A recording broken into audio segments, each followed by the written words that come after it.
The very first reason why we need to grow in maturity is that the portfolio success rate goes up when we get more mature in change management. And we're not talking about project by project here. We are now talking about the success rate of the portfolio of change happening across the organization.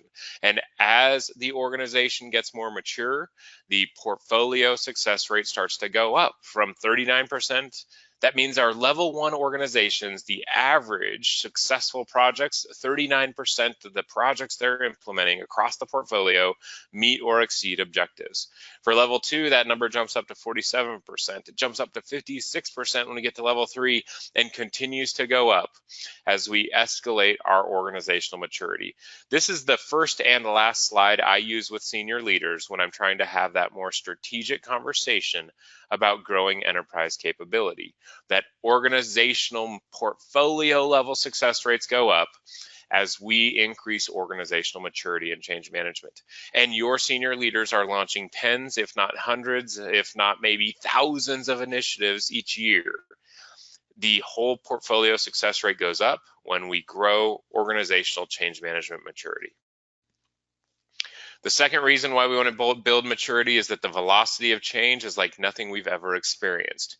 Bigger change, faster change, more complex change, more cross-functional change, more multidisciplinary change, more interconnected change.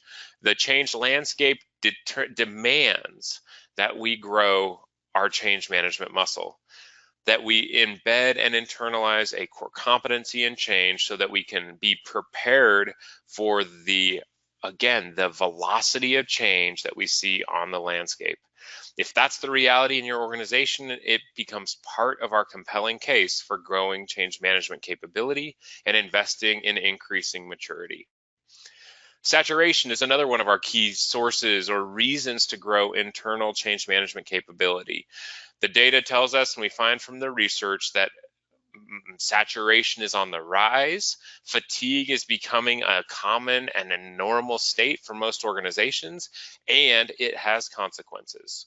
When we put more change into the system than it can handle, we see individuals suffering, projects suffering, and organization suffering on a whole, and that has real bottom line impact.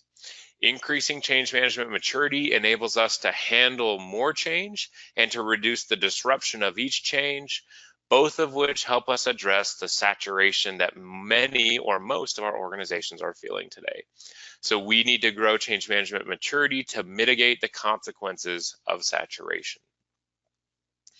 We also know, and we saw this 2 weeks ago, that change management capability is one of the crucial enablers of organizational agility. It runs alongside many of the other attributes of the agile organization, but across the board, a change management capability is a pivotal and crucial enabler or ingredient of the agile organization.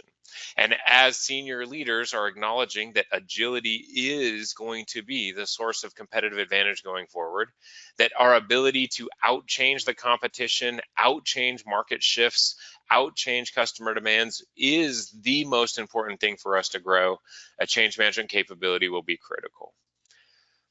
And as we start to really embed and institutionalize change management, as we move into organizational standards, as we have common language, as we have grown the curriculum across the enterprise, as we have increased application on multiple initiatives, we start to get this internal capability to deliver on our strategic imperatives, to differentiate ourselves from those around us, to capitalize on the additive and cumulative nature of the benefits of great change, and to really gain the efficiencies and effectiveness of that internalized, that standardized, that common approach and common language.